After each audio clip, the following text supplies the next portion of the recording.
Good morning, सुप्रभात, केम छो, सलाम। उम्मीद है आप सब लोग बेहतर होंगे, अपना ध्यान रख रहे होंगे। आप सोच रहे होंगे सर आप कल नहीं आए आप सर, ठीक है। होता है यार, कभी-कभी है ना, हम जो है वो हमारा एक रूटीन है, कभी-कभी रूटीन में जो है कुछ ब्रेक आ जाता है कोई ना कोई कारण से। मतलब है ना, मतलब अब हम कोई कंप्यूटर प्रोग्राम तो है नहीं है, लेकिन कोशिश पूरी करते हैं कि 99% हम डिसिप्लिन को फॉलो कर सकें। आपसे जो कहा है उस पर हम रहें, लेकिन कई बार अभी क्या हो गया कि इतने सारे एपिसोड हो गए हैं और कभी-कभी ऐसा होता है यार, कभी-कभी है ना कुछ काम आ जाता है ना? हालाँकि मैं कभी भी मतलब जब तक बहुत ज़रूरी काम ना हो तो मैं मिस नहीं करता हूँ, पर कभी-कभी मैं मिस करता हूँ और जब मैं मिस करता हूँ तो आपको मिस करता हूँ, राइट? मतलब जब मैं मिस करता हूँ तो आपको मिस करता हूँ। पता नहीं आप करते हैं कि नहीं करते हैं मुझे नहीं मालूम, पर मैं तो करता हूँ, है ना? तो चलिए, तो एक बड़ी अच्छी बात मैं आज बताने की आपको कोशिश करूँगा, वो ये है कि मुझसे किसी बच्चे ने पूछा कि सर, आपने एक एपिसोड में आपने कहा था कि जो है सामने वाले आदमी को खतरनाक दिखना चाहिए आप, ठीक है? बर्दाश्त मत करो ज़्यादा आप, ठीक है? क्योंकि उससे क्या होता है, आदमी आपको आपको कमज़ोर समझ के आपको आपको जो है दबाने की कोशिश करता है।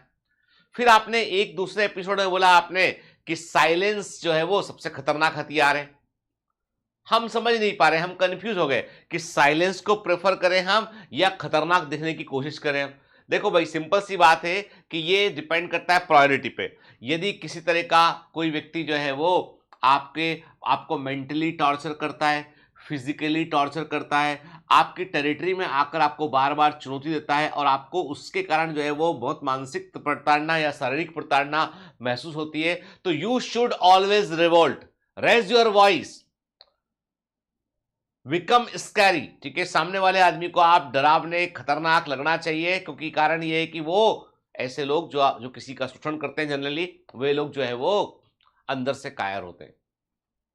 तो मैंने जो बात कही थी आपसे कि वायसराय बटरफ्लाई का एग्जांपल दिया था, तो वो मैंने इसलिए कहा था आपसे, कई बार व्यक्ति जो है दबने वाले को और अधिक दबाता है। लेकिन जब मैंने आपसे कहा कि silence is the best answer, तो मैंने आप यदि कोई if somebody ask question on your capability, कोई आदमी आपकी क्षमताओं पे क्वेश्चन उठाता है, कोई आदमी आपकी क्रेडिबिलिटी पे क्वेश्चन उठाता है, आपकी विश्वसनीयता पे क्वेश्चन उठाता है, तो चुप रहिए, अपने कार्यों से जवाब दीजिए, सामने वाले को ऊपर से नीचे तक गौर से देखिए। देखना एक बार जरूर गौर से, कि सर से लेके पैर तक गौर से देखिए उसको, और मन में समझ जाइए कि ये किसी काम का नहीं है, ठीक है। एकदम घनघोर मूर्ख समझ के उसको चुप रहिए, ठीक है। उससे सामने वाला आदमी जो है वो भय में आएगा।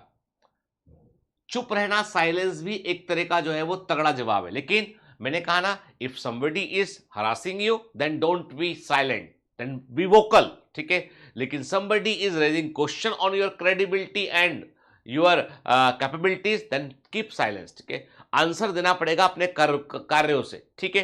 तो दोनों बातें अलग अलग थी वो। अब कई लोग ऐसे होते हैं, आपको बता दूं मैं, कि जो भी आदमी आपके लिए कुछ बुरा करना चाहेगा ना, कोई भी आदमी जो आपके लिए बुरा करना चाहेगा, जो बुरा सोचेगा ना, वो सबसे पहले आपके आसपास के जो बेहतर लोग हैं, जो आपके बारे में सोचते हैं, उनसे आपको अलग करेगा। ऐसा मैं कहां देखता हूं? मैं अक्सर देखता हूं ऐसा प्रेम प्रसंग में। आप बोलोगे कैसे सर? हमने बहुत सारे ने, अभी भी हमारे पास में से 2-4 दिन पहले भी एक फ़ोन आया था किसी और से भी। कभी-कभी ऐसे बच्चे कनेक्ट करते हैं, बहुत परेशान होते हैं तो मुझसे बात करते हैं। तो मैंने एक बात गौर की है कि कई बार, और क्या होता है कि कई बार हम भावनाओं में इतने बह जाते हैं कि हम ये नहीं समझ पाते हैं कि अपने माता-पिता का, जो जिन माता-पिता ने हमको पाल-पोस के इतना बड़ा किया, उन्होंने क्या-क्या कष्ट सहे होंगे। जब कभी आपका माता-पिता के साथ में रिवोल्ट करने का मन करे, तो ये बात सोच लेना, जब आप तुम 1 साल के थे, 6 महीने के थे, तो तुम इतने बड़े तो थे नहीं, तो तुम जो है वो नेपी गीली कर दिया करते थे, डायपर में सूसू कर लिया, मतलब डायपर तो होते थे उस जमाने में, नैपी पहनाते थे, तो नैपी चेंज करना पड़ता था, बिस्तर बदलना पड़ता था। तो माता ने, पिता ने कई बार बीमार पड़ गए, लेके घूमे हैं तुमको सुलाने के लिए, तुमको कंधे पे रख के तुमको थपथपाते हुए सुलाया, अपनी नींदें खराब करके तुमको सुलाने की कोशिश की है। वो सब भूलकर हम जो है वो एकदम रिवोल्ट वाले मोड में आते हैं, जो कि गलत है, ठीक है।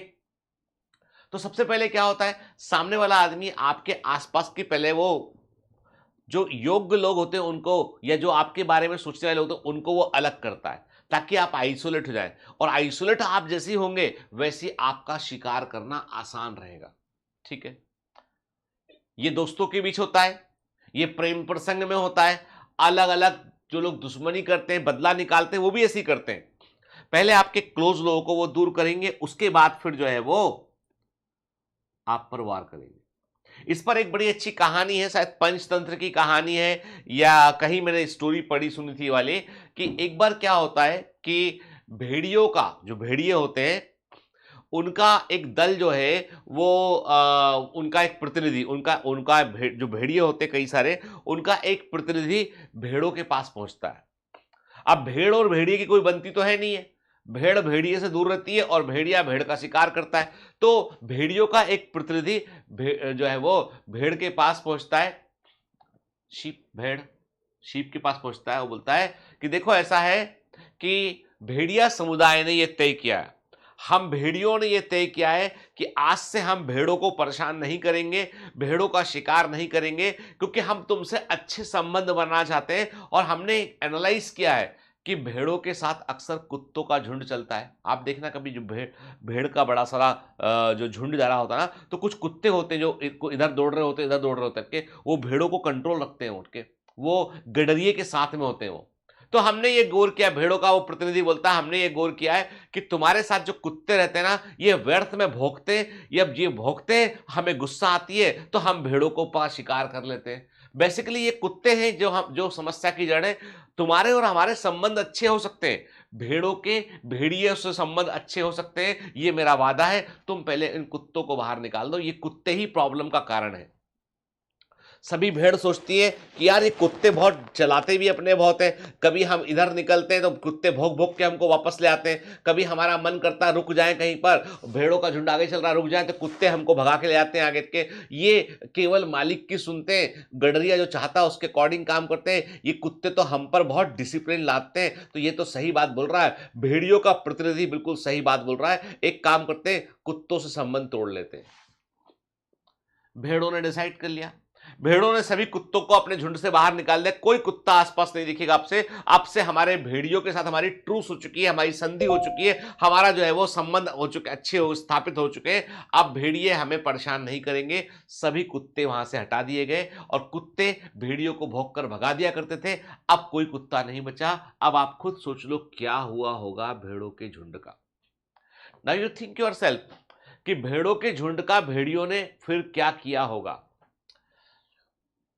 रिमेंबर, कौन दोस्त है कौन दुश्मन है, ये समझना पड़ेगा। ये समझना पड़ेगा कि जो लोग तुमको डांट रहे हैं, डिसिप्लिन में रहने की कोशिश की बातें कर रहे हैं, वे हमेशा तुम्हारे दुश्मन नहीं है, और जो मीठी बातें कर रहे हैं हमेशा तुम्हारे दोस्त नहीं है। Try to identify the person, ठीक है। और हमारी जिंदगी में सबसे बड़े दुख जो है वो लोगों को सही समय पर ना पहचानने के कारण होते हैं। और कहते हैं ना कि अक्कल बादाम खाने से नहीं आती है, अक्कल धोखा खाने से आती है। आपको धोखे होते हैं बहुत सारे और आप सीखते हैं। मैं आपको क्या लगता है, मुझे भी कई बार हम स्कैम हो जाते हैं हम लोग भी के। एक एक व्यक्ति जो है वो कोई एक कंपनी है एरोन कैपिटल कंपनी है, एक नोएडा की कंपनी है एरोन कैपिटल। उसमें एक आदमी काम करता है, जय सिन्हा नाम का आदमी काम करता है ना।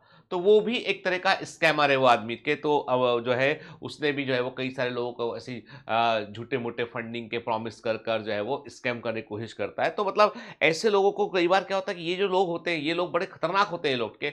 मतलब पॉलिश एकदम आपसे मीठी मीठी बातें करके पॉलिश बात करेंगे और फाइनली आपको स्कैम करते हैं वो, ठीक है। तो होता क्या है, होता ये है कि ये जो स्कैमर होते हैं ना, ये स्कैमर जो है बेसिकली आपकी इच्छाओं को समझकर उसके अकॉर्डिंग आपसे बात करेंगे कि आप क्या चाहते हो, और देन दे स्कैम यू, ठीक है। कई बार वो आपको, मुझे ध्यान अच्छे से कि कई सालों पहले मेरे पास जो है वो एक पहले के, जब अभी तो बहुत ज्यादा हो गया लोग अवेयर हो गए, लेकिन आज के 10-15 साल पहले जो है वो बड़ा रेयर था कि कोई ईमेल पे आपको भेजे कि भाई आपकी लॉटरी लग गई है, ठीक है। मेरे पास भी बहुत पहले कभी ईमेल आया था, तो मैंने पता किया कि भैया किसका ईमेल है। मालूम चला एक आदमी जोनाथन फॉक्स नाम का आदमी था, उसने बोला कि साहब आपका लॉटरी खुला है। तो मैंने कहा भैया क्या लॉटरी खुल गया, हमने तो कुछ किया ही नहीं। उसने कहा खुल गया तो खुल गया लॉटरी, लेना है पैसा नहीं लेना है, ठीक है। तो मैंने कहा भैया, तो वो बोला पहले 40,000 जमा कर दो। अपन ने कहा अपने पास 40,000 नहीं है, तो 40,000 का चेक भेज दे मेरे को, उसी में से काट लेना। फिर बंदे ने 40,000 का चेक भी भेज दिया, बांग्लादेश का चेक था वो, है ना। बैंकर को दिखाया, बैंकर बोला फर्जी चेक है ये, तो स्कैम नहीं हुए।